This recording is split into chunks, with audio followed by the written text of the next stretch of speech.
Bonjour à tous et bienvenue pour la conférence Osez entreprendre, vous êtes 10 fois plus intelligent que vous l'imaginez, qui vous est proposée par le réseau d'experts comptables CABEX. 3 bonnes nouvelles ce matin. La première, c'est que sitôt comme ça, on ne va pas vous parler d'expertise comptable parce que ce serait quand même franchement un peu raide et qu'on ne voudrait pas que vous vous sauviez tous du premier coup. La deuxième bonne nouvelle, c'est que cette conférence vous est présentée par 5 entrepreneurs assez exceptionnels, chacun dans leur domaine.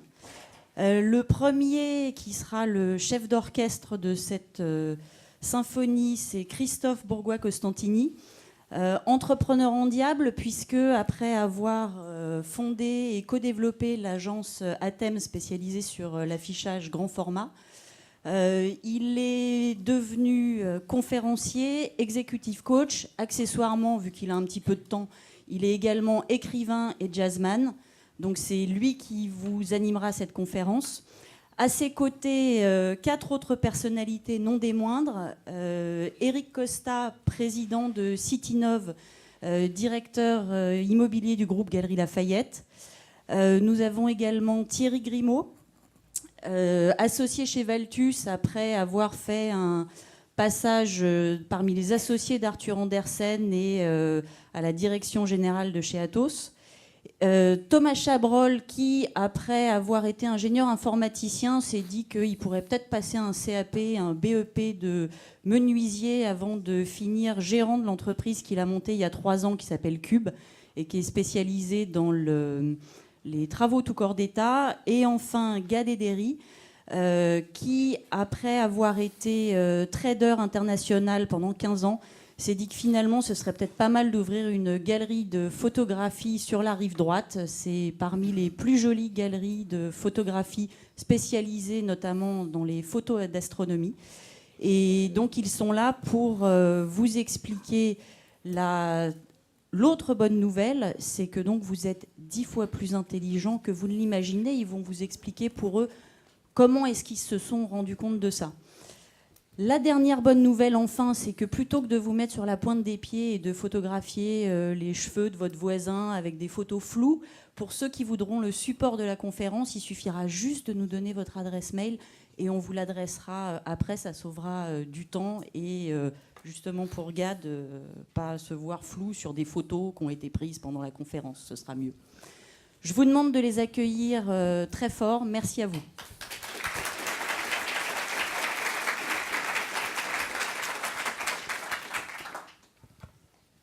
En fait, vous n'êtes pas intelligent. Vous êtes bien mieux que ça, vous êtes 10 fois intelligent. Ça va être le sujet de la conférence et comment ça va vous permettre d'entreprendre, d'en prendre conscience. Qu'est-ce que c'est que l'intelligence? On y serait encore dans 1 semaine ou dans 15 jours. Moi, je pourrais vous donner une définition de Monod. Monod disait que l'intelligence, c'est l'art de survivre en tant qu'espèce. Mais plutôt que de discuter là-dessus ou d'échanger, intéressons-nous à ce que disent les neurosciences. Depuis les années 70, il y a eu des progrès absolument incroyables qui ont été faits sur la connaissance du cerveau. Il y a même des postulats qui ont volé en éclats. Par exemple, il n'y a pas de cerveau droit, il n'y a pas de cerveau gauche. Par exemple, il y a le rôle absolument primordial de ce qu'on appelle le cortex préfrontal. Vous avez par exemple un livre remarquable d'Antonio Damasio, qui est un chercheur en neurosciences, qui s'appelle L'erreur de Descartes, qui prouve que, par exemple, l'émotion précède la raison. En ce sens, il revient assez à la philosophie de Spinoza, j'en parlerai après. Mais il y a un homme qui bouscule vraiment tout ce qu'on a pu comprendre sur les intelligences. Il s'appelle Howard Gardner, il est professeur à Harvard, et il sort un livre absolument extraordinaire dans les années 70 qui s'appelle Frames of Mind. Et la véritable bonne nouvelle, et c'est prouvé par l'imagerie médicale, c'est que nous venons toutes et tous au monde avec, encore une fois, 10 intelligences dans le cerveau. Mais, parce qu'il y a un mais, essentiellement en Occident, on vous l'a fait oublier. Alors pourquoi on a oublié qu'on était 10 fois intelligent, surtout en Occident? Il y a des multitudes de raisons. On pourrait commencer déjà par le fait que la France est une terre agricole, il fallait compter. Gouverner, c'est prévoir.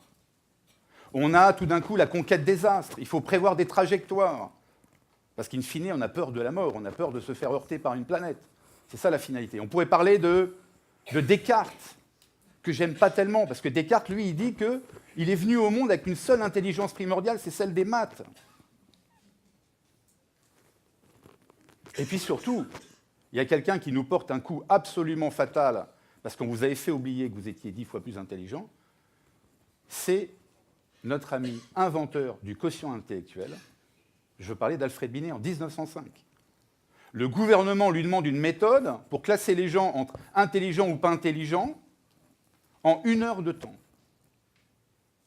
Soit dit en passant, ce sera une méthode qui sera utilisée, mais c'est un autre débat, pour envoyer des gens en 14-18 dans les tranchées.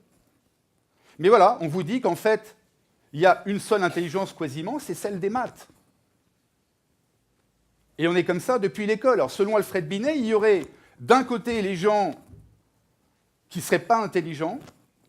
Je fais juste une parenthèse parce que j'ai croisé, moi, après avoir fait maths sup, maths spé et ingénieur agro, un paysan qui devait être dans cette case.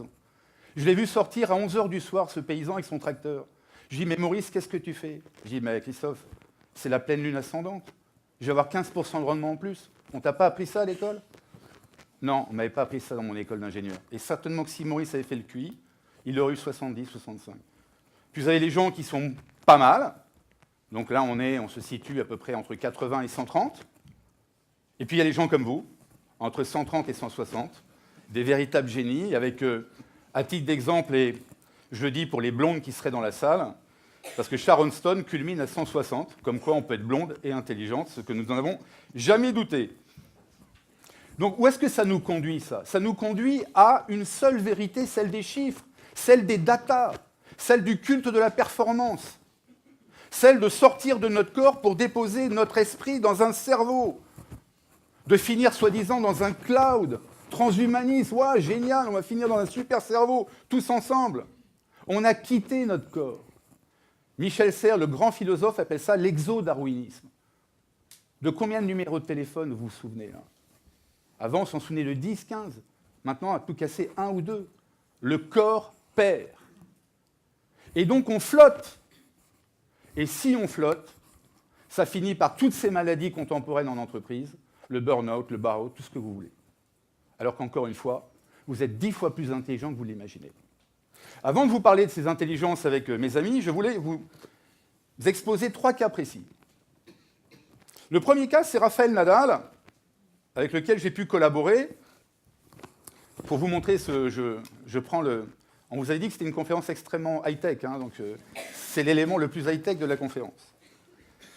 Rafa, en fait, quand vous le voyez comme ça, vous pouvez vous dire, mais il a une intelligence kinesthésique incroyable, qui est logée dans le cerveau.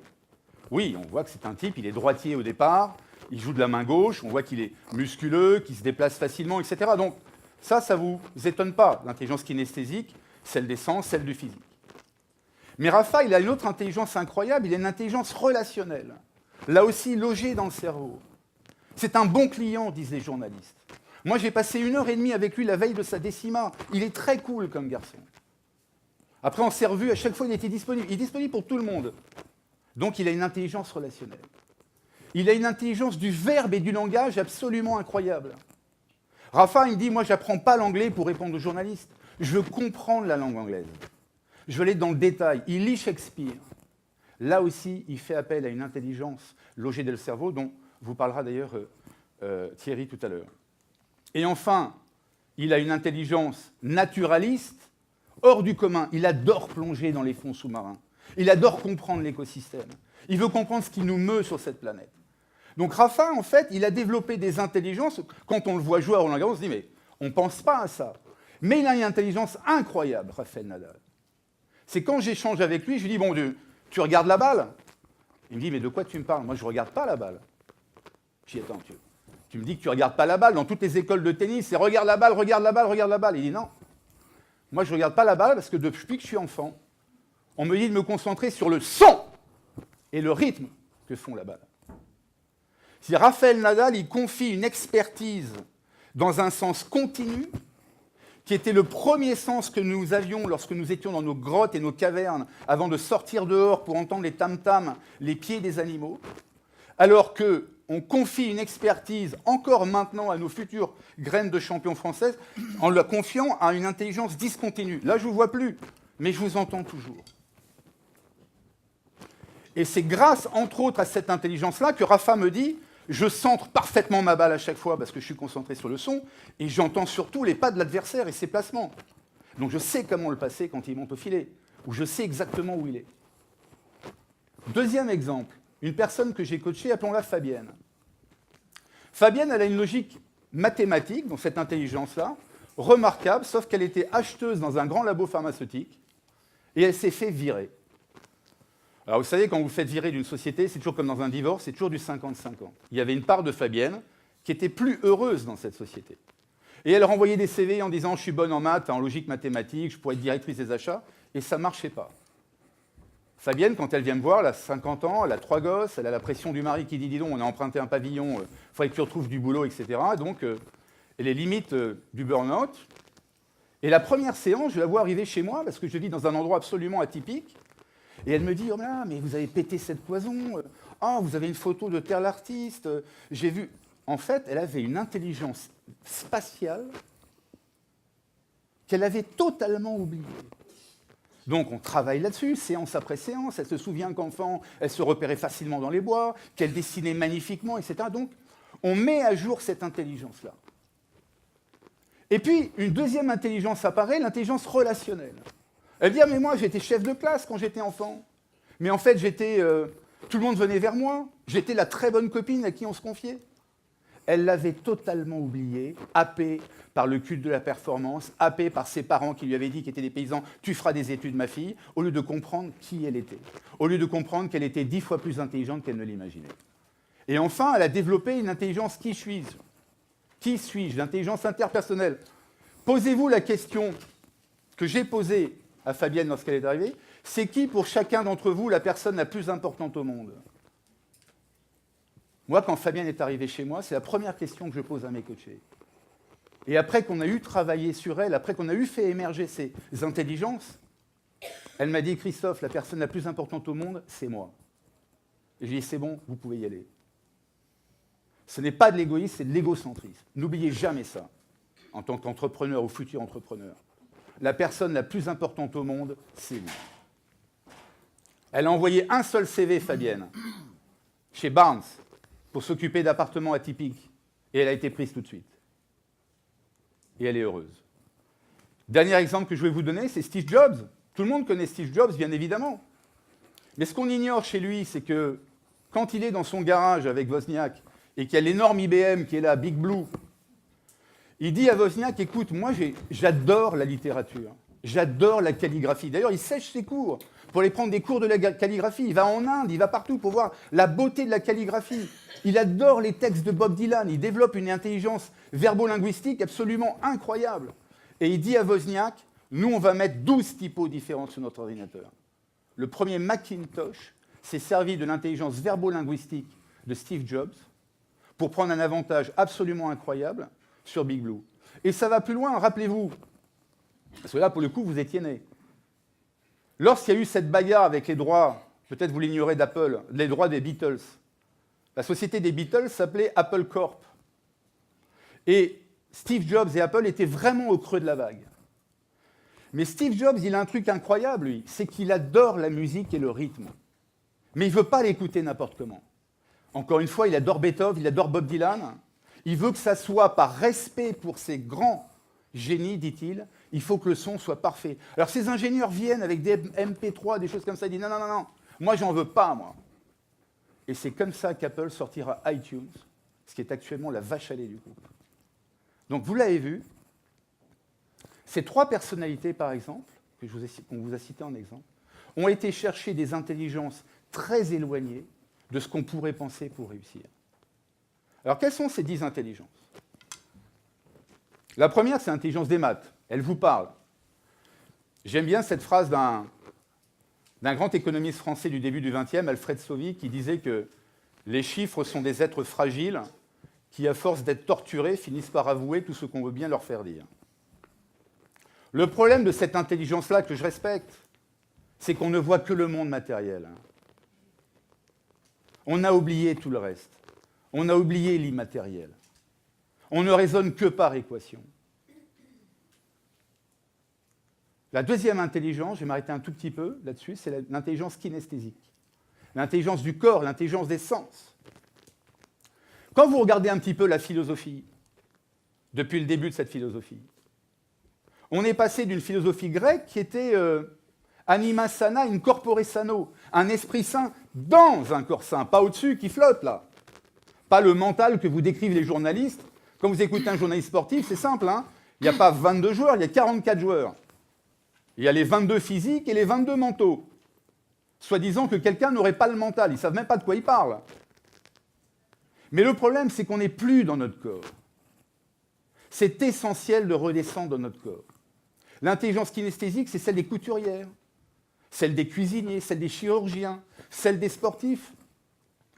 Et je reviens à Nadal, c'est pour ça que j'ai gardé la raquette. Qu'est-ce qu'il m'avoue, Rafa, à un moment donné? C'est qu'il s'est inspiré des techniques de l'acteur studio. Alors, qu'est-ce qu'il disait, l'acteur studio? Deux génies incroyables, Lee Strasberg et Stanislavski. Deux juifs polonais qui avaient une petite école de théâtre et qui expliquaient à leurs élèves que pour tuer quelqu'un, il ne fallait pas dire « ouais, je te tue ». Il fallait ressentir qu'on avait envie de tuer l'autre. Il fallait engrammer, on va chercher la mémoire mnésique, engrammer l'acte d'assassinat. Ces deux malheureux sont obligés de fuir les pogroms. Ils arrivent à Los Angeles et ils montent l'acteur studio. C'est pour ça que vous avez des acteurs comme Daniel Day-Lewis qui mettent 3 ans à sortir d'un rôle. C'est que le type, oui, je veux t'assassiner. C'est tellement un assassin qu'il ne faut pas le lâcher dehors. Hein. Parce qu'il a engrammé cette fonction-là. Et qu'est-ce qu'il a fait, Rafa? C'est ce qu'il a fait, figurez-vous. Et je suis très étonné que personne n'en parle. Il s'est mis devant un miroir comme ça, et son coach lui a dit « Qu'est-ce que tu ressens, Rafa? Décris-moi chaque muscle, chaque tendon, chaque élément de souffle. Et là, et là, et là, et là. Et de plus en plus vite, et de plus en plus vite. » Ce qui fait que le coup droit de Rafael Nadal, il l'a engrammé, c'est un 5e membre. Comme le dit le philosophe Henri Bergson, c'est comme un animal. Chez l'animal, entre l'intention et l'action, rien ne s'interpose. C'est-à-dire que Rafa, quand maintenant il y a une balle de match contre lui ou pour lui, il ne réfléchit même pas à son coup droit, c'est comme s'il respirait. C'est ça l'intelligence du corps. Allez la chercher. Toutes les réponses sont dans le corps. Mais on a tendance à l'oublier. Encore une fois, happé par les chiffres, happé par plein d'autres choses. Je souhaiterais maintenant passer la parole à mon ami Thierry pour qu'il vous parle de l'intelligence verbo-linguistique. Merci.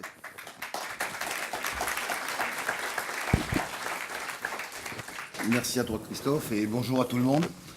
L'intelligence verbo-linguistique. Le verbe et le langage, c'est ça qui nous distingue des animaux. Non pas que les animaux n'aient pas un langage, assez primitif par rapport au nôtre, très sophistiqué, mais c'est ce qui nous distingue.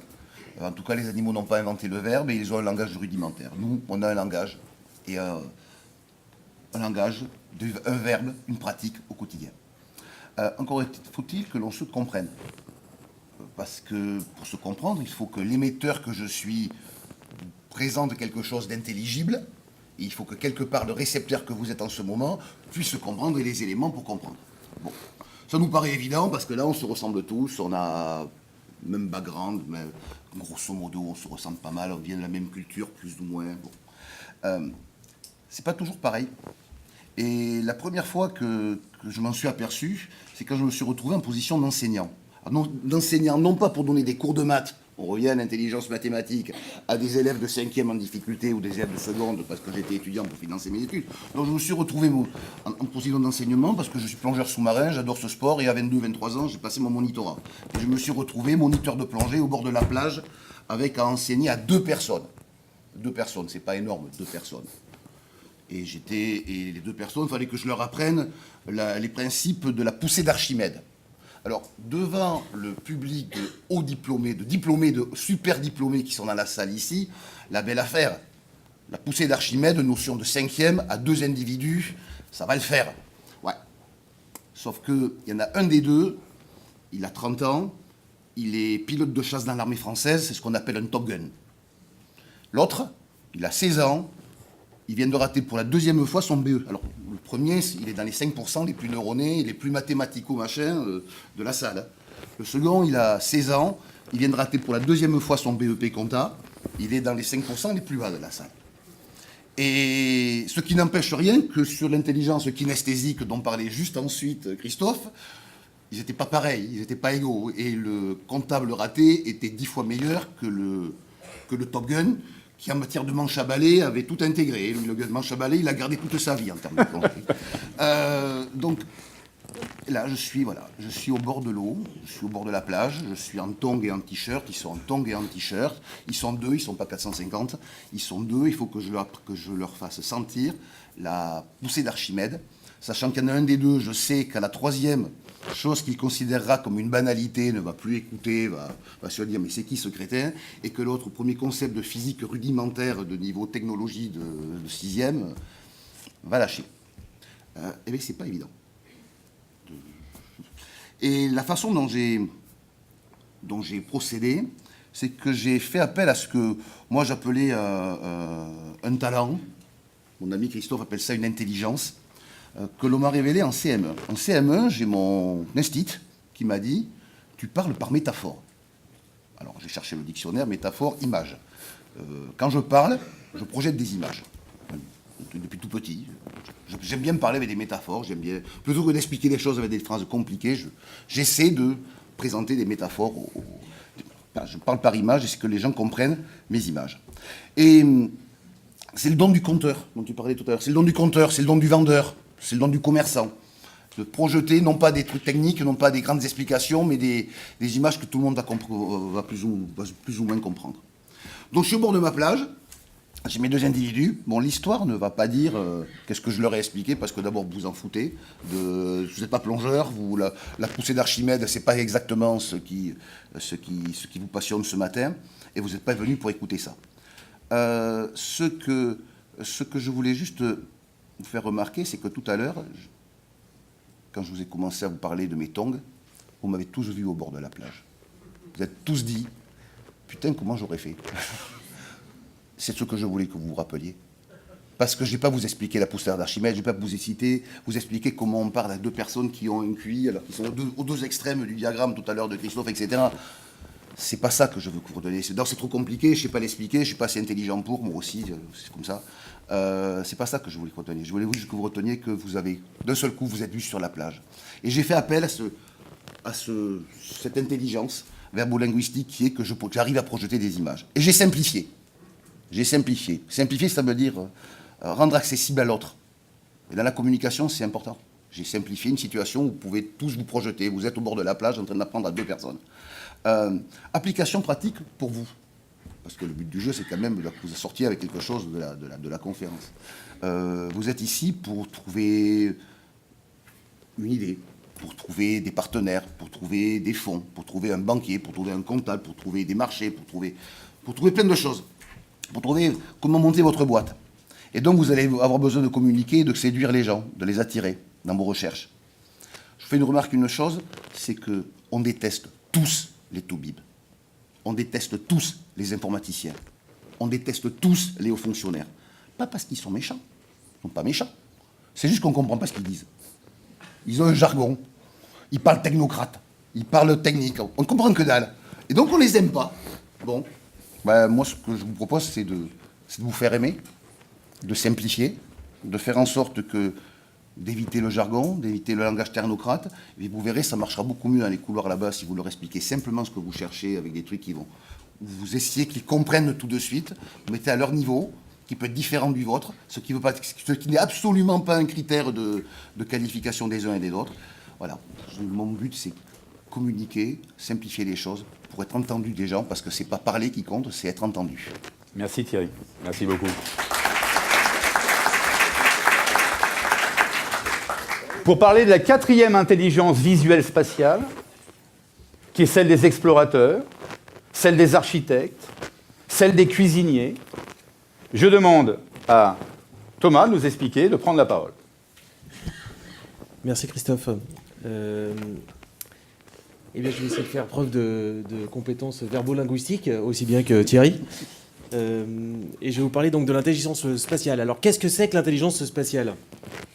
Comment ça peut se définir? Comment ça peut se reconnaître?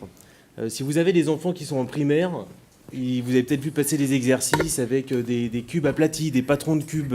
Bon, il faut savoir par exemple qu'il n'existe que 11 façons de dessiner un cube à plat. La question qu'on a dû leur poser à ce moment-là, c'était est-ce que ça peut être un cube? Alors, ça fait appel à quoi comme compétence? C'est visualiser le volume aplati, savoir où est-ce qu'on le coupe, où est-ce qu'on le replie, est-ce que ça peut marcher, est-ce que ça peut pas marcher.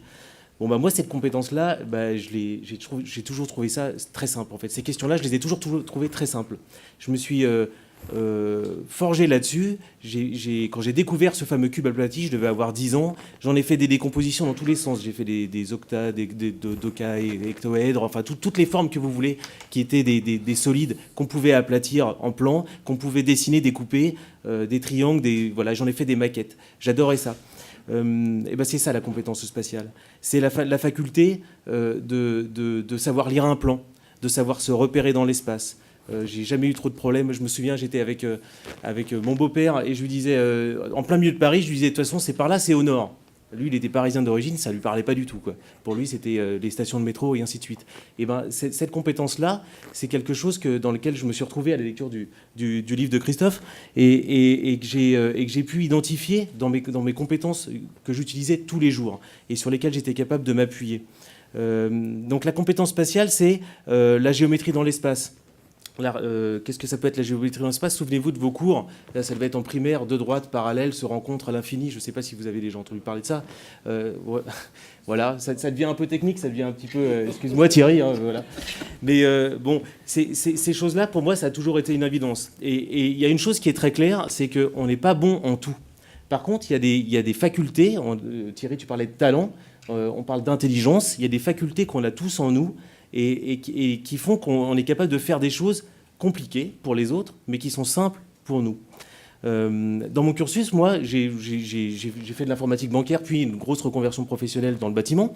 Je suis passé par un CAP de charpente bois. Quel bonheur!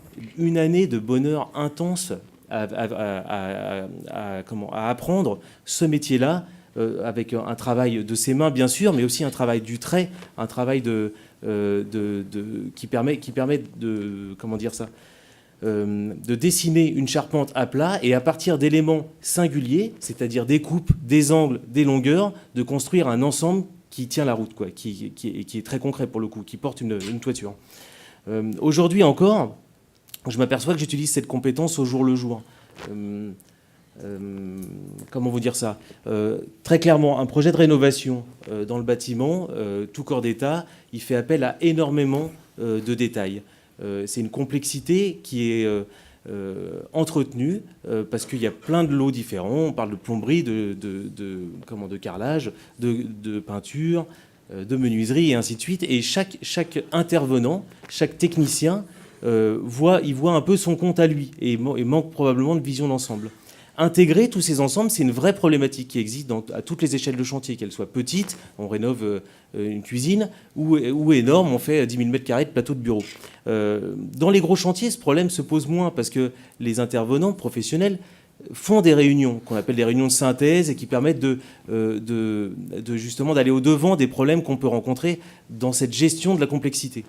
Sur des chantiers de plus petite ampleur, comme nous, on travaille sur Cube, et en fait, ça se fait par un seul bonhomme. On l'appelle le conducteur de travaux ou l'architecte. En tout cas, cette compétence-là, elle me permet, moi, d'engendrer et d'amagasiner ce nombre de détails parce que je localise dans ma tête, c'est comme ça que je fais, je localise les différents éléments. Quel tuyau va là, où passent les réseaux électriques, comment ça va se passer par rapport à telle ou telle cloison, par rapport à tel placard. Et c'est comme ça que j'arrive à synthétiser l'ensemble et aller au-devant des problèmes qu'on pourrait rencontrer.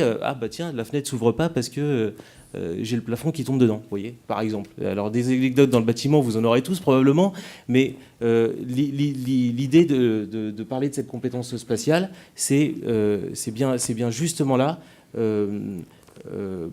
excusez-moi, dans cette compétence spatiale, j'ai trouvé, moi, matière à exercer ma vie professionnelle de manière plus aisée et à rebondir sur des intelligences qu'on pourra citer par la suite, qui ne sont pas les miennes, mais à les développer. Voilà. Merci beaucoup, Thomas.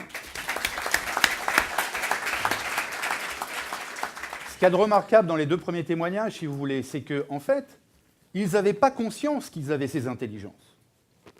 Certains les avaient mis en œuvre dès l'enfance, mais ne s'en souvenaient plus. Et vous l'avez bien compris, ces intelligences, elles ne fonctionnent pas en silo. Elles s'enrichissent les unes les autres. Et encore une fois, vous êtes venus au monde avec. Donc qu'est-ce que vous attendez pour aller les chercher? Quand je passe 3 jours avec François Pinault, je lui dis, mais François, comment est-ce que vous êtes devenu le 3e ou 4e collectionneur au monde d'art contemporain? Vous, le petit paysan en Bretagne, là. J'ai rien contre les Bretons, hein, bien évidemment. Et on cherche, on a du mal à trouver pourquoi.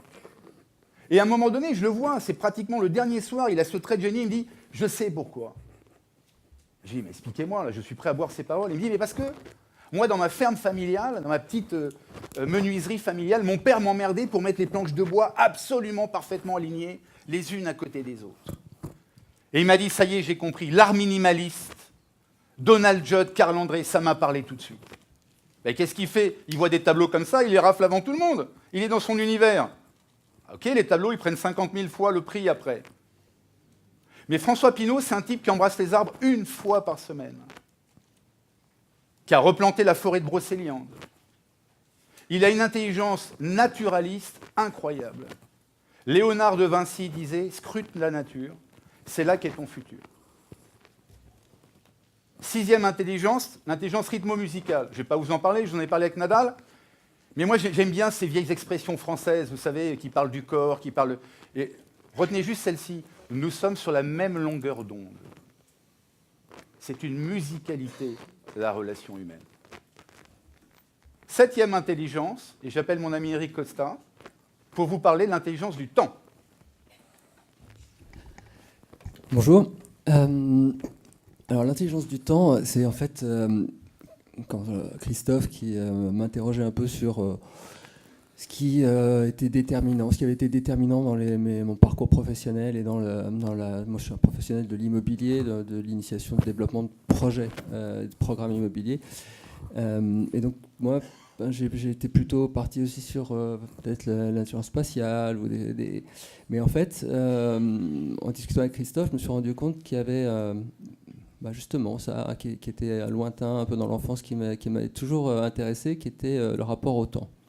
Et alors évidemment le temps c'est un sujet complexe, hein, on ne sait pas trop comment l'appréhender. Moi ce qui m'avait intéressé, c'est que voilà, si vous imaginez un monde en 2 dimensions où on peut mesurer que la longueur et la largeur, et que une feuille, et vous imaginez une sphère qui traverse la feuille.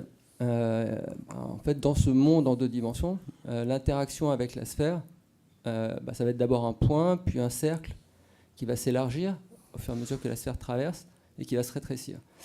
Et ce qu'on peut mesurer dans ce monde en 2 dimensions, quand il y a cette interaction avec un objet en 3 dimensions, ce qui apparaît comme dans ce monde en 2 dimensions, c'est le mouvement, c'est-à-dire le temps. Il va y avoir un cercle qui va s'agrandir et se rétrécir. Et ça m'avait fasciné parce que, en fait, c'est une analogie pour montrer que finalement la perception que l'on a du temps, ça n'est que l'interaction avec un univers qui a une dimension spatiale supplémentaire. Et donc, comprendre que finalement le temps est juste une forme de distance spatiale, ça m'avait beaucoup fait fasciner. Et donc après, je me suis intéressé à ces sujets, mais de manière beaucoup plus concrète, c'est-à-dire si on considère que le temps c'est une dimension vraiment spatiale, qu'est-ce que ça veut dire quand on doit briefer un architecte pour faire un bâtiment? Quel rapport au temps veut-on proposer à chacun, sachant que ça devient un sujet extrêmement important pour tous, parce qu'effectivement on a des vies de plus en plus stressantes, avec des emplois du temps hyper chargés entre la vie professionnelle, la vie personnelle, et bien, il faut arriver à très bien gérer ce temps. Et évidemment, ça devient un enjeu considérable parce que le temps, il est vécu comme une ressource limitée, avec donc une grande difficulté à pouvoir affronter toutes les obligations que l'on a et tous les projets que l'on a. Et moi, ce qui donc m'intéressait, c'est de se dire comment peut-on permettre à chacun de mieux gérer son temps, de mieux prendre le temps. Et là, on en revient à la curiosité et aux intelligences multiples, parce qu'il faut leur consacrer du temps. Et ce qui est intéressant pour nous, enfin pour moi en tout cas dans la façon dont je travaille, c'est que c'est l'arrivée du digital. Parce que l'arrivée du digital, c'est à la fois un bouleversement de plein de business models, c'est des ruptures par rapport à des entreprises qui fonctionnaient très bien et qui du jour au lendemain sont disruptées et ont besoin de se réinventer. C'est plein d'opportunités aussi de créer de nouveaux business. Mais évidemment, ce qu'on vit aujourd'hui, c'est aussi une formidable accélération du temps. C'est-à-dire que ces outils digitaux, ils permettent avoir accès à l'information tout de suite, avoir accès à tous les produits tout de suite, avoir accès à n'importe qui à n'importe quel moment. On est joignable tout le temps. On a cette capacité à aller accélérer tout ce qui prenait du temps auparavant. Et cette accélération du temps, c'est potentiellement hyper intéressant, mais c'est pas que des avantages. Et ce qui m'avait aussi beaucoup intéressé, c'est que quand on est dans les bâtiments, on s'intéresse à des choses assez basiques, comme par exemple les pannes d'ascenseur. Et le bouton aujourd'hui qui est le plus utilisé dans un ascenseur, c'est un bouton dont personne ne se servait il y a 15 ans. C'est assez fascinant, c'est le bouton de fermeture des portes. Et ce bouton n'était jamais utilisé avant. Et aujourd'hui, c'est le plus utilisé. Et si vous faites un peu attention, vous verrez, on est dans l'ascenseur, on voit quelqu'un arriver au bout. Alors certains n'assument pas, elles le font discrètement. Genre, j'appuie sur le bouton qui ouvre, mais en fait, je ferme, ou je ne montre pas. D'autres carrément assument et appuient sur le bouton de fermeture des portes. Et donc, pourquoi on appuie sur le bouton de fermeture des portes aujourd'hui alors qu'on ne le faisait pas avant ? Et simplement parce qu'on ne supporte plus qu'on nous fasse perdre du temps. Si on prend l'ascenseur pour aller faire une pause, on va en perdre du temps. On va en perdre, mais on a décidé de le perdre. Si quelqu'un nous fait perdre du temps, c'est devenu insupportable. Et ça, c'est lié en grande partie à cette accélération du temps. Et au fait qu'on est finalement, on a plein d'avantages, mais on est aussi sous pression de cette accélération. C'est-à-dire qu'elle crée un stress. Et ce stress, on le ressent pas comme ça, parce qu'on a tous les bénéfices de ces outils digitaux. Donc, quand on ferme les portes, en réalité, de l'ascenseur, on les ferme à quelqu'un. C'est-à-dire que ça a un impact sur la relation avec les autres, en réalité, sur le vivre ensemble, sur le fait que si on ne supporte plus que quelqu'un nous fasse perdre du temps, eh bien, on va avoir forcément des comportements qui vont être différents de ceux que l'on peut avoir quand on a du plaisir à perdre du temps avec des personnes. Et alors très concrètement, nous, ça se traduit par le fait que quand on briefe les architectes, on leur dit nous, on veut que les personnes, finalement, se débarrassent du stress, de la pression de cette accélération du temps.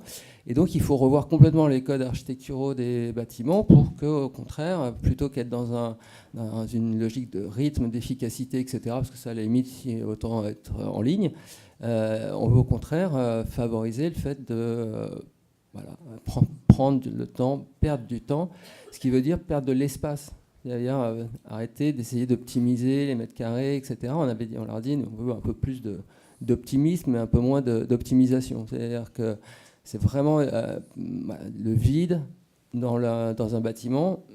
Personne ne l'appréhende de cette manière-là, mais en fait, le vide, c'est du coup hyper intéressant. C'est hyper intéressant physiquement parce que c'est ça qui va donner envie de respirer, c'est ça qui va apaiser les sens, c'est ça qui va faire qu'on se sente bien. Et puis le vide, c'est intéressant intellectuellement. C'est-à-dire que c'est les moments de vide, les moments où on prend le temps, c'est les moments où on peut s'ouvrir à autre chose. Et la créativité, les opportunités, elles naissent pas de la routine et de l'excès d'activités qu'on peut tous avoir, de frénésie, de remplir les agendas, soit parce qu'on n'a pas le choix, soit parce qu'on ne se donne pas le choix.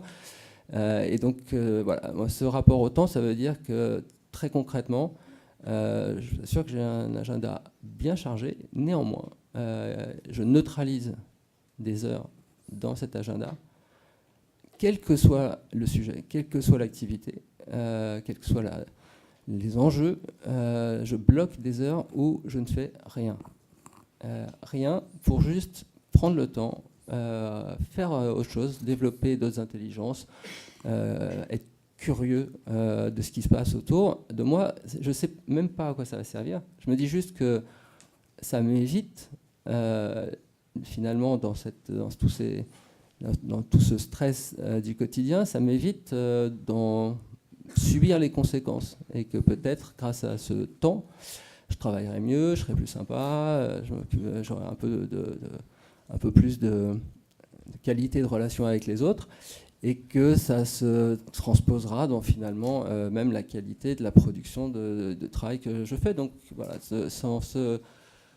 ce rapport au temps, qui est un sujet extrêmement délicat, je pense que à l'heure du digital, c'est pour chacun un enjeu extrêmement déterminant. Merci Eric. Merci. Tout le monde l'applaudir. Quand je demandais à François Pinault, mais c'est quoi ton secret, grand maître de la réussite? Il me dit, l'essentiel pour un entrepreneur, c'est de durer. Durer physiquement, durer émotionnellement, durer au niveau de la trésorerie, c'est durer. Et lui, il dit une chose très très simple, pleine de bon sens. Seul compte le moment présent, le reste, c'est de l'espérance. Par contre, moi je me souviens qu'avec mon associé, qu'est-ce qu'on avait fait pour être calmé au niveau du temps? On s'était fait un projet d'entreprise. Mon associé s'appelait Antoine. J'ai dit, mais Antoine, tu veux quoi dans la vie, toi? Tu veux un avion privé? Quel genre de boîte on fait? Et qu'est-ce qu'on en fait de cette boîte? On avait gravé dans le marbre un projet d'entreprise. C'était notre Bible. On savait qu'on voulait vendre aux alentours de la 50aine. On savait qu'on voulait agir comme ci, comme ci, comme ça. Vous, futurs entrepreneurs, pensez à ça. Pour l'intelligence existentielle, je demanderai à mon ami Gad Edri d'en parler. Bonjour. Alors, effectivement, l'intelligence existentielle, avant de rencontrer Christophe, je ne savais pas trop ce que c'était. En fait, je suis plutôt le gamin qui, quand j'étais à l'école, est plutôt en fond de classe, près du radiateur, et si possible avec une fenêtre sur le côté. Parce que c'est là où on est bien, et puis on peut bien rêver. Alors, l'intelligence existentielle, c'est la capacité à se poser des questions sur des problèmes qui n'ont pas de réponse. En ce qui me concerne, c'était sur la Terre. La Terre et l'espace. Donc, la Terre, mais sur quoi, enfin, le volume de la Terre, 2, sur quoi ça repose, et sur quoi repose le truc sur lequel ça repose. Autant vous dire qu'il n'y a pas de réponse. La bonne nouvelle là-dedans, c'est que j'ai passé mon temps à poser des questions à des gens de tous les horizons sur cette question. Alors, à des philosophes, à des mathématiciens, à des religieux, à des géomètres, à des astronomes, et chacun a sa petite réponse. Alors, en quoi ça m'a servi après ? Quand je suis devenu trader, après des études très classiques, qui n'avaient rien à voir avec la finance, j'étais collectionneur et il me fallait de l'argent pour acheter mes œuvres d'art, donc je suis allé là où il y a de l'argent, a priori dans la banque. Donc il ne faut pas avoir fait Saint-Cyr pour comprendre ça. Et les questions que je me posais, à savoir les questions qui n'ont pas de réponse, ça m'a aidé à comprendre comment le système fonctionnait. L'important, ce n'est pas la réponse, c'est la question. Des tas de questions. Donc, on se pose des questions existentielles en permanence. J'aime bien ça, je dois être un bon terrain pour ce genre de truc. En général, ça se passe avec les copains vers entre 10h du soir avec 2-3 bonnes bouteilles de pinard et ça continue très tard. Et comment est-ce que j'ai appliqué ça? Comment ça m'a servi dans ce que j'ai fait? En 2008, j'étais trader à Londres, je me fais virer, j'avais 42 ans, et à Londres, quand on se fait virer, c'est pas comme en France, on ne met pas 8 mois à vous dire, s'il vous plaît, la sortie, elle est là. À 15h42, on vous appelle, à 15h43 et 38 secondes, vous êtes dehors, à 15h43 et 39 secondes, tous les codes de la banque sont changés. Il faut le savoir, c'est très très violent. Donc je me retrouve à Londres, lourdé. Je rentre à Paris et je me dis, quitte à être pauvre, autant faire vraiment un truc que j'aime. C'était, plutôt que de faire des chèques aux autres galeristes, je vais essayer d'en recevoir. Et de propager et de défendre une idée de la vie en règle générale, en montrant des œuvres d'art, moi, qui me plaisent et qui font rêver, mais aussi qui appellent à ces questions qui n'ont pas de réponse. Ça, c'est un truc. Et donc, quand j'ai commencé avec les moyens du bord. Je pensais vendre à mes copains qui étaient traders, mais ils étaient tous accrochés à leur siège parce qu'ils avaient aussi peur de se faire lourder, donc c'est pas eux qui m'ont acheté, c'est les copains de copains. Mais au-delà de ça, quand on commence son projet, ces questions qui n'ont pas de réponse servent quand on ne sait plus comment avancer. On a un projet, on a une problématique, on a envie de faire un truc, et puis à un moment donné, on se dit merde, comment est-ce que je fais pour aller au-delà? Et le fait de se poser des questions qui n'ont pas de réponse, ça permet, enfin, il faut avoir la capacité, mais tout le monde l'a, il faut s'extraire du problème. C'est-à-dire que vous avez votre problème, vous dites mince, je voudrais, je sais pas, construire des cubes en plastique, mais le plastique, je veux qu'il soit de telle et telle façon, telle ou telle couleur, et je veux qu'il change à la lumière du jour, etc. Mais je ne sais pas comment faire. Donc il faut arriver à s'extraire de ça et à continuer à se poser des questions pour savoir comment on va avancer. L'important, c'est encore une fois, c'est la question, c'est pas la réponse.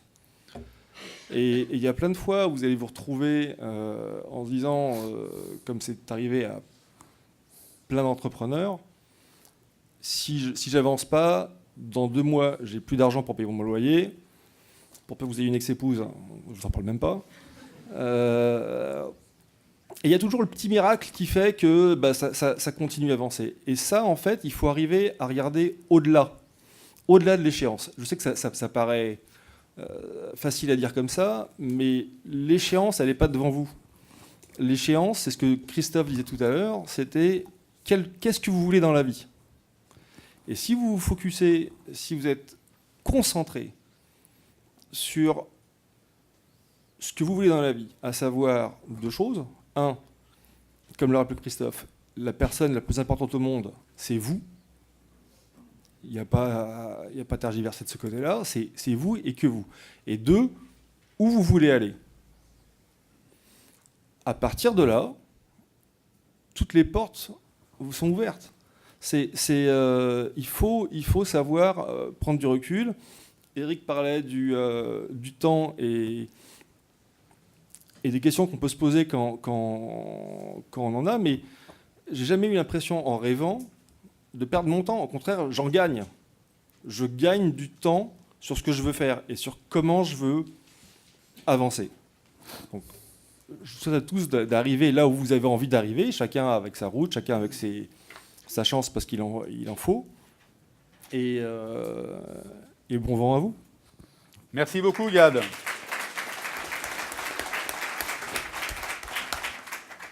La 9e intelligence, toujours logée dans le cerveau, c'est l'intelligence relationnelle.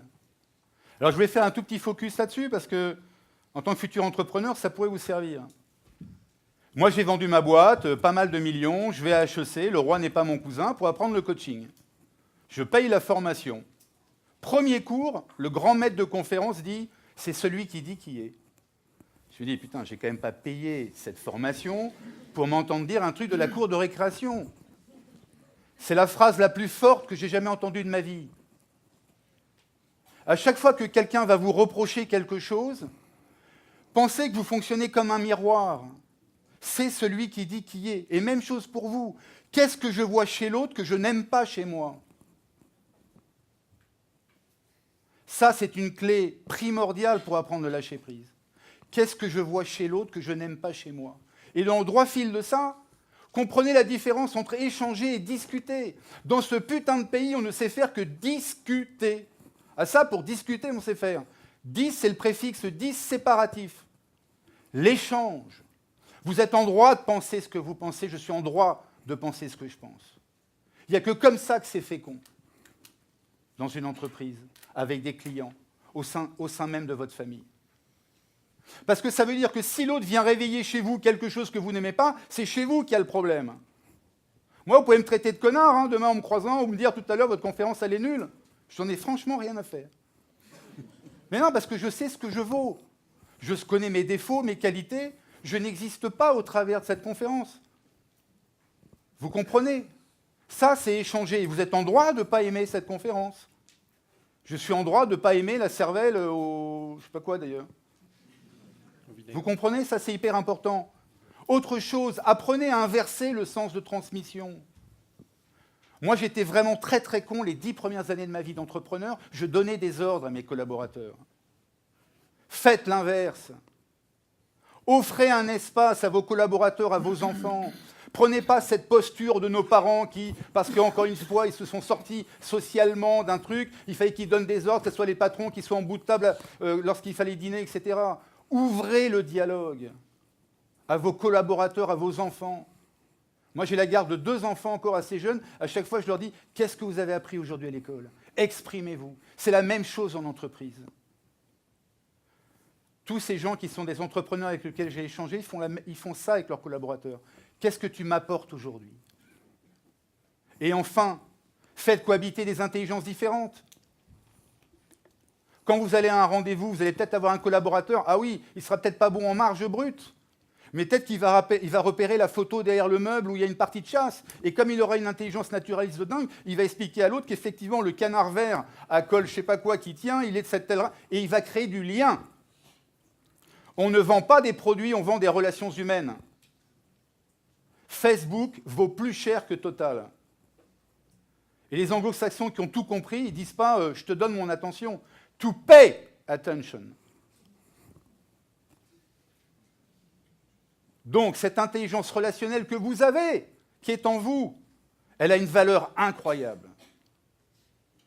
Pour respecter l'autre et vous respecter. 10e intelligence, celle qui résume les 9 autres, c'est l'intelligence qui êtes-vous, l'intelligence interpersonnelle.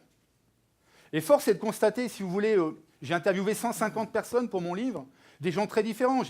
J'ai passé une semaine avec le staff des All Blacks, en même temps que j'étais avec la famille Guy Degraine pour savoir si le fameux Guy Degraine était le dernier de la classe et qu'il avait une intelligence spatiale. Eh bien oui, avec des gens comme Thierry Marx, Fabien Galtier, le meilleur poissonnier de France. Tous ces gens, figurez-vous, tous ces 150 interviewés, ils sont devenus des champions de leur vie parce qu'ils ont développé 6 intelligences. Pas 1, 2, 3, 4, 5. 6 intelligences. Tous et toutes. Et bien évidemment, très souvent, de façon inconsciente. Donc je vous repose la question. Pour devenir le champion de votre vie, qu'est-ce que vous attendez pour aller les chercher? Ça permet d'être dans la disponibilité. Ça permet d'être ancré. Ça permet d'être dans l'intuition, parce que ce que je ne vous ai pas dit sur le cerveau tout à l'heure, 5% du cerveau est conscient. 25%, c'est du subconscient. Intéressez-vous à un type absolument remarquable. On a eu un génie en France dont personne ne parle malheureusement. Il s'appelle Henri Poincaré. Henri Poincaré, c'était un génie qu'on venait voir du monde entier. Major de Polytechnique, mais tout ça, à la limite, on s'en fout. Mais c'était un penseur, un type qui avait tout compris de la vie, des maths. Et lorsqu'on lui propose de rentrer à l'Académie française, il dit non, non, non, moi je ne veux pas, mais à une seule condition, c'est que vous remettiez le terme intuition dans le dictionnaire, qui avait été banni du dictionnaire par les matérialistes. L'intuitio, aller chercher vos intelligences multiples, c'est se connecter à ces 25% de subconscient dont parlait Gadedri, de laisser le temps de lâcher prise, et là, l'idée, elle arrive. Avec l'intuition, on invente. Avec la logique, on démontre. Soyez les inventeurs de votre vie. C'est dans votre crâne, là. Et enfin, ça permet d'être dans le lâcher-prise. Alors, comment aller chercher ces intelligences? Je vais vous donner 4 recettes. J'ai horreur de ça. Mais mon éditeur m'a dit, si, il faut tout reprendre, il faut qu'on donne des recettes, parce que le coach que je suis a horreur de dire qu'on s'adapte à des méthodes. Non, c'est la méthode de s'adapter à vous. Et j'ai un très bon exemple pour ce faire. Je vais repasser la parole à mon ami Thierry, parce que lui, il a fait un truc sensationnel. Il a été chercher les drivers de l'enfance. Où est-ce qu'il était bon enfant? Et sa vie a complètement changé. Elle n'a pas changé, j'ai compris ma vie. Et après, je l'ai fait évoluer, si tu me permets. Oui, c'est une chose à laquelle je crois beaucoup. Alors, les drivers de l'enfance, c'est un beau mot que Christophe m'a suggéré. Je lui en donne les droits d'auteur. Mais c'est exactement ça, parce que c'est une conviction profonde chez moi. Bon, moi, parcours normal, école de commerce, HEC en l'occurrence. Je rentre chez Arthur Andersen, pour ceux qui se rappellent la boîte en question, c'était le champion du monde de l'audit à l'époque. J'y rentre pour 2 ans comme tout le monde, j'y reste 15 ans comme pas tout le monde. Au bout de 12 ans, je passe associé, et là, je me retrouve commissaire aux comptes. Bon, alors comme c'est une conférence sponsorisée par Expert Comptable, commissaire aux comptes, j'ai pas trop dégoisé sur le métier, mais quand même, c'était pas moi. Je ne me voyais pas trop commissaire aux comptes. J'étais beaucoup amusé 12 ans avant, et là, de ce coup, je me retrouve commissaire aux comptes. Bon, on est en 96, ça tombe bien, c'est l'époque où Internet commence à apparaître. J'ai la chance de rencontrer un type qui s'appelait Loïc Lemeur, peut-être que ce nom vous dit à certains d'entre vous. C'est un des premiers entrepreneurs de l'Internet français, c'est l'un des 10 premiers qui avait fortune grâce à l'Internet. On lui souhaite des bonjours quelque part en Californie en ce moment. Et bon, on travaille ensemble dessus. À chaque fois qu'il achète une boîte et que je l'aide à faire la due diligence, il me fait « Quand c'est que tu viens chez les jeunes ? Quand c'est que tu viens chez les jeunes ?» Et puis un jour, il pousse fort et je tombe. Je quitte ma partnership chez Arthur Andersen. Alors j'étais le premier associé à quitter Arthur Andersen. Ça n'était jamais arrivé avant. Je ne sais pas s'il y en avait un qui avait quitté EY ou qui avait... En tout cas, j'ai fait un truc qui ne se fait pas. J'ai quitté ma partnership chez Arthur Andersen. Donc on crée la boîte. Elle marche pas mal. Ou en tout cas, on a un beau système avec SIM. On la vend en partie. Donc on gagne un petit peu de sous, et puis le crash arrive, et puis il faut fermer la boîte, et donc chômeur. Ça s'est passé en 18 mois, passé de ma tête dans les journaux, l'usine nouvelle, tout ça, ma mère très heureuse d'aller chez sa coiffeuse avec les photos de son fils, qui était un des 10 de l'ancienne économie, qui était allé dans la nouvelle économie, donc on avait des articles, c'était hyper facile d'avoir sa tête dans les journaux sur entreprendre, sur challenge, etc. Bon, donc là, chômeur. Ce que j'ai pas dit, c'est que j'avais quitté Arthur, j'avais 40 ans, 3 enfants, mon épouse une petite activité indépendante, mais qui faisait pas payer la maison, et puis la maison a payé aussi. Donc là, chômeur, il fallait vite trouver une solution à cette situation. Donc je commence à je fais mon CV et j'envoie mon CV. Et mon CV, il n'accroche pas. Mon CV, il marche pas. Parce que dessus, il y a marqué HEC, expert comptable, commissaire aux comptes, et moi je cherchais un job de patron de BU, directeur de filiale, un truc de ce genre-là, hyper développeur, hyper entrepreneur, etc. Et ça, c'était pas lisible. C'était pas lisible, ça ne le faisait pas. Et comme me disaient certains amis ou pas amis, 15 ans de conseil, 2 ans de start-up, ça va être difficile d'expliquer à quelqu'un que tu sais faire quelque chose.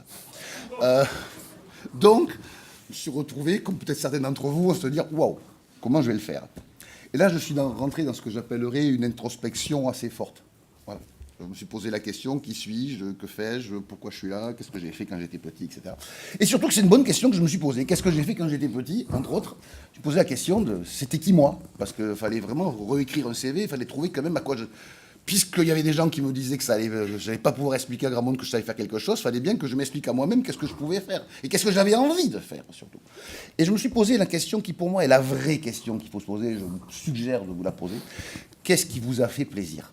Je dis bien qu'est-ce qui vous a fait plaisir dans votre vie, pas la question que vous posent les coachs, j'ai rien contre les coachs, Christophe, les coachs qui disent le j'aime pas. Parce que le j'aime pas, c'est à l'instant T. Ça détermine, c'est compte tenu de l'environnement, des contraintes, des modes, des ceci, des cela. Qu'est-ce que j'aime pas? Je suis désolé, mais regardez dans la salle, posez-vous la question si la personne que vous aimez aujourd'hui, c'est la même qu'il y a 20 ans. Généralement, non. Et puis quand vous êtes encore avec, vous dites, oh, mais moi, je l'aime plus, en plus. Donc c'est pas... Le j'aime pas, c'est instantané. C'est pas vous. C'est vous à l'instant T. Mais c'est pas vous, le vous profond. Donc qu'est-ce qui me faisait plaisir? Et pourquoi je me suis posé la question de qu'est-ce qui fait plaisir? Parce que généralement, quand on se fait plaisir, on est bon. On est toujours bon quand on se fait plaisir. Je ne sais pas si c'est parce qu'on est bon qu'on se fait plaisir ou si c'est parce qu'on a plaisir qu'on est bon, mais enfin les deux sont excessivement liés. Et qu'est-ce qui m'a fait plaisir dans ma vie? Et je me suis tombé sur ce qui est peut-être pour moi mon plus beau souvenir, un des plus beaux souvenirs de ma vie, et en tout cas un des plus beaux souvenirs d'enfance. J'ai 13-14 ans, je suis à l'école, je suis en 5e, 6e, et c'est l'époque où Panini arrive en France et inonde le marché de ces figurines Panini. Vous connaissez tous les figurines Panini. Figurines de foot, il n'y avait que le foot à l'époque. Et Et non, c'est après les dinosaures. C'est après. Non, t'es plus jeune que moi, je suis désolé. La fois, il n'y avait que le foot. Thierry, je te demande ton intelligence du temps quand même. Hein. D'accord. Bon, j'allais un petit peu. Voilà. Bon. Panini, je me retrouve. Moi, je suis de mon Dieu excessivement modeste, suffisamment modeste pour ne pas avoir d'argent de poche. Donc, je ne peux pas acheter des figurines Panini. Donc, ça me met un petit peu à l'écart de la cour de récré. Et tous, ils échangent leurs trucs. Par contre, je comprends un truc, c'est que. Enfin, j'ai des figurines qui sont parfois. Il y a des copains qui ont des figurines en double, en triple, ils m'en donnent quelques-unes. Alors moi, j'en ai quelques-unes, mais moi, je voudrais bien avoir plus. Et je comprends que le voisin, à qui il manque telle figurine, il peut m'en donner deux, qu'il a en double, et puis deux, comme le bouquiniste sur les quais de la Seine. Et puis je m'aperçois que les gens de l'équipe de France, les joueurs de l'équipe de France, ça vaut 5. Les gens, pour finir l'équipe de Metz, parce qu'il me manque une figure, ça vaut 10. Cruyff, ça vaut 20. Et donc, j'échange. Et puis, au bout de 3 semaines, je suis dans un coin de la cour, il y a 30 personnes autour de moi, et je fais les échanges. Et ça me dit, putain, c'est un grand. Puis je m'aperçois une chose, ouais, j'étais chef de classe, toute ma vie j'étais chef de classe, comme tu disais tout à l'heure. Je m'aperçois que j'ai toujours présenté mes copains à mes copines et mes copines à mes copains. Chez Arthur Andersen, alors que j'ai que 3 ans de partnership, j'étais l'associé qui apportait le plus de jobs aux autres. L'associé qui apportait le plus de jobs aux autres. Et à tel point que le patron d'Arthur Andersen m'avait demandé de créer un système, de réfléchir à modifier le système de rémunération des associés pour encourager le cross-business. La start-up que j'avais montée avec mon copain Loïc Lemert s'appelait Marketo, c'était une place de marché. Ça permettait aux PME de trouver leurs fournisseurs dans une place de marché, dans un système multirelationnel. J'étais un relationnant. Quelqu'un qui aime représenter les gens, quelqu'un qui... J'ai bientôt fini, Christophe. Donc j'ai réécrit mon CV. J'ai réécrit mon CV. Bon, j'étais moins bonne que la défine de tout à l'heure. Je l'ai envoyé à 5 personnes, j'ai eu 4 rendez-vous, j'ai eu 3 jobs. Le job que j'ai pris, il portait un nom sur un organigramme, et le type qui n'arrivait pas du tout à le rencontrer, ça s'appelait Business Buster Working Together. C'était une fonction. Et c'était moi. Le mec, il m'a vu rentrer au bout de 10 minutes, il m'a donné le job, mais ça s'arrêtait là, l'entretien. Bon. Aujourd'hui, je suis chez Valtus. Valtus, c'est une boîte de management de transition, c'est le leader du marché.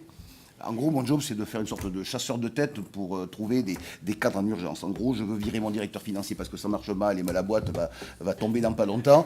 Allô, Grimaud, est-ce que tu peux me trouver quelqu'un dans 3 jours? Je le trouve en 2 jours. En gros, je vends des figurines Panini grandeur nature à des équipes qui ne sont pas complètes. C'est ça mon job aujourd'hui. Et je m'y régale. Bon, question pour vous. Qu'est-ce qui vous faisait avancer quand vous étiez gamin? Voilà, ça c'est ça qui est important. C'est ça la question pour ce qu'ils sont. Qu'est-ce qui vous faisait avancer, gamin, adolescent, etc. Ça, c'était avant la pollution liée à l'enseignement, au contexte économique, au contexte social, à tout ce que vous voulez paraître. Non, qu'est-ce qui vous faisait avancer quand vous étiez petit? Cherchez votre identité, cherchez vos intelligences, cherchez vos drivers de l'enfance, et vous aurez peut-être la réponse sur votre prochain business model. Merci beaucoup Thierry. Une autre piste que vous pouvez aller chercher, c'est comprenez d'où vous venez. Je n'ai pas le temps là de développer ce sujet qui me passionne. C'est l'énergie transgénérationnelle, ce qu'on appelle les constellations familiales. Et je reviens à mon Nadal. Vous savez pourquoi il adorait le son et le rythme de sa raquette? Mais parce que son grand-père était violoniste. Comprenez ce que faisaient vos parents, arrière-grands-parents, arrière-arrière-grands-parents. Ça s'appelle l'épigénèse. Comprenez ce qu'ils vous ont légué, en bon comme en mauvais, et faites le tri. Dites-vous dans la vie, à un moment donné, de vous dire, mais ça passera plus par moi, là, toutes ces vieilles peurs familiales. C'est bon, je n'ai pas à transmettre ça, ni à moi, ni à mes gosses, ni aux générations futures. Prenez cette responsabilité-là. Encore une fois, devenez l'entrepreneur de votre vie, avant de devenir entrepreneur. Enfin, regardez la nature, ce qui se passe. Là aussi, je ne pourrais pas vous développer les rapports absolument incroyables entre l'acacia et le koudou. Ce sera peut-être pour une autre conférence, ou si j'ai du temps à la fin. Donc, être 10 fois plus intelligent que vous l'imaginez, c'est, et Eric va vous en parler, être dans l'adaptabilité versus la spécialisation. Oui, effectivement, c'est un des sujets qui aussi a beaucoup influencé la façon dont je travaille. C'est-à-dire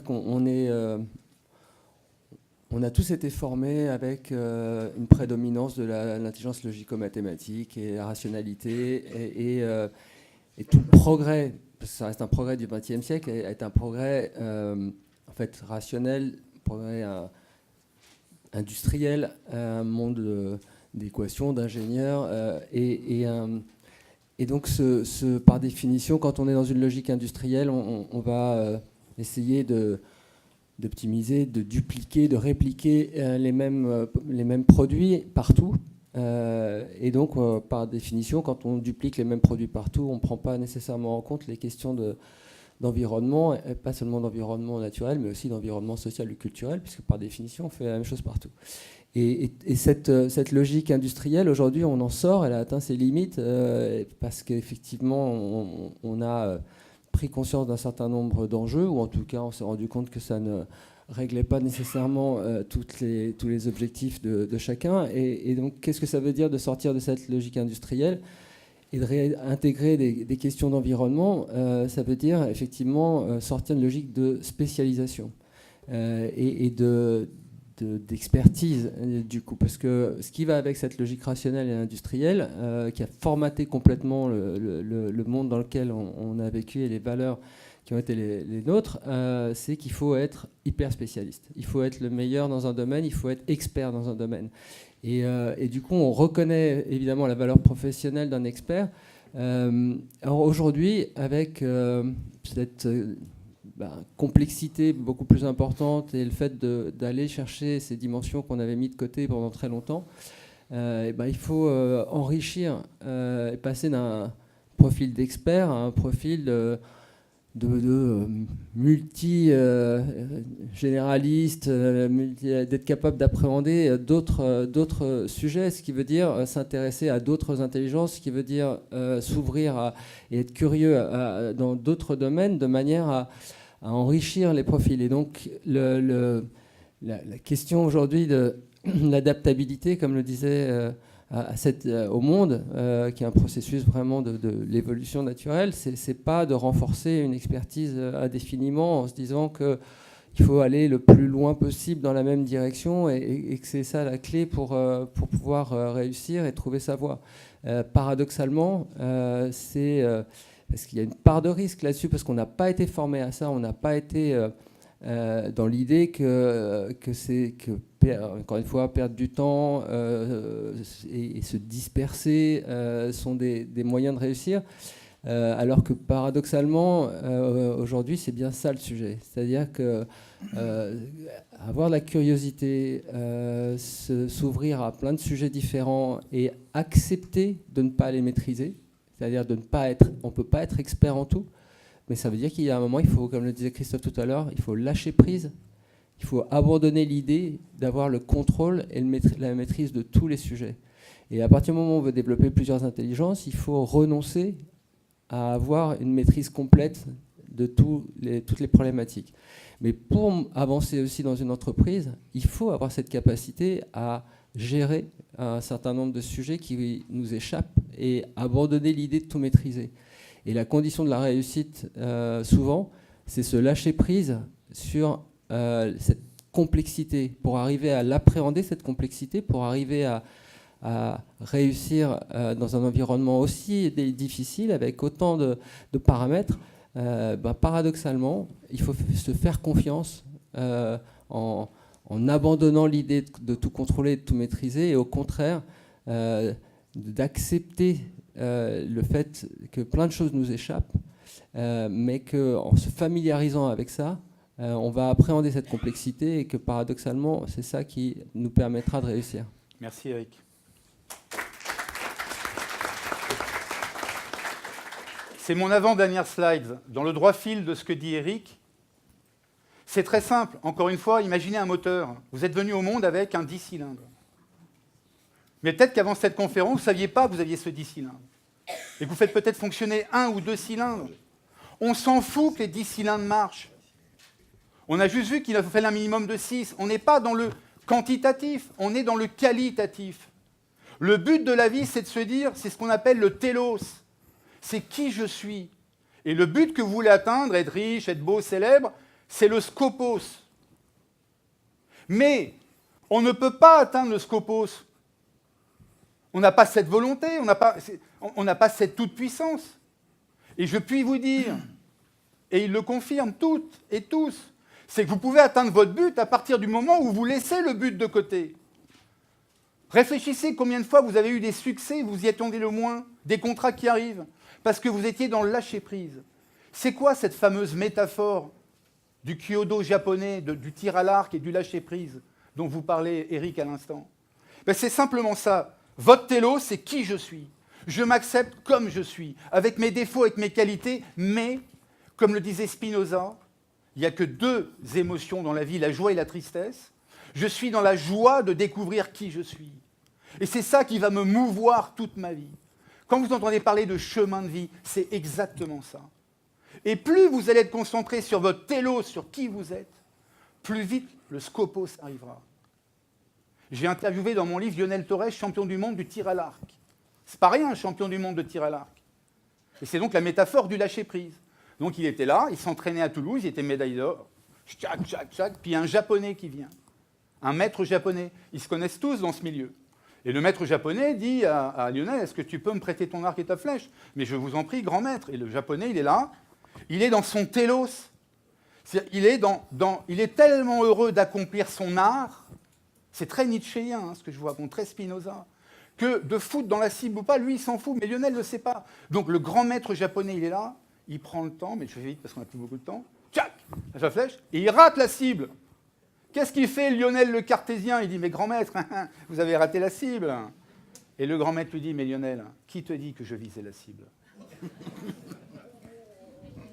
C'est ça, le secret d'entreprendre. C'est ça, et de comprendre que l'intelligence, c'est l'art d'associer des événements entre eux qui, en apparence, n'ont aucun lien. Merci de votre attention.